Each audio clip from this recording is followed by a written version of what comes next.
This is a really short week because I'm going away, but it's also been quite an interesting week so far. I've progressed the Odin project in terms of the intermediate Git section, and I've also started the React section, so that's very exciting. Welcome to the series where I show you what I'm doing to try and become a web developer. My name is Craig, and this is week 36. Let's dive right in and see how much time I've spent on web development this week. Total time this week is 8 hours and 20 minutes.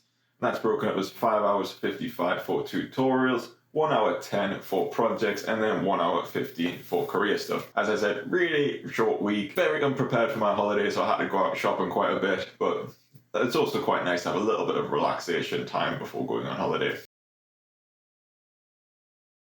Now, in terms of what I've been learning, I have just been progressing the Odin project. The Git section was very interesting. It was nice to learn a little bit more about Git. The two kind of call-outs was Git rebase and kind of amending Git commit messages. Only do that though if you haven't pushed it to the public repo or like everyone's aware that you're going to do it. One like small tip I got from this section as well is just don't push to the remote repo all the time. So personally, what I was doing an add, commit, and then push like constantly, even with like small changes. What I'm going to try and do now is kind of do an add commit cycle and then push either at the end of the day or when I've done something major. Now, in terms of React, I've mentioned this before, I do know a little bit of React already. I started it before I started the Odin project, and I've said this before, in hindsight, it would have been better to learn more vanilla JavaScript than going into React. I just thought React was this kind of big thing that everyone needed to know. How the lessons are structured so far have been excellent, I will say. I always say this about the Odin project, but the amount of information it gives you is just tremendous. It's like,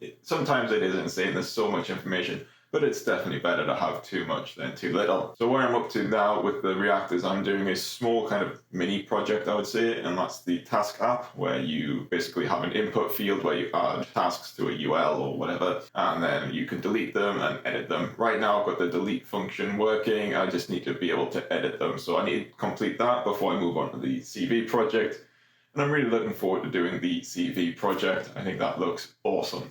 I'm not going to go over the computer because the only thing I've really built is that small task app and it's not finished yet, so I'll wait until next week, hopefully, when I finish that. So really, that's it for week 36. Really short week, but it's been quite good. In terms of next week, I'm not entirely sure how much time I'll be able to dedicate to web development. I've still got my holiday and a few commitments I need to attend to. But I would really like to finish the task app and hopefully make a start on the CV project. All the links will be down below if you want to go check them out. And as always, it would be great to get your thoughts and advice. If you have enjoyed this video, then please hit that like button down below. And if you want to see more of these videos, then please subscribe. I hope you all have a good day, and I'll catch you later.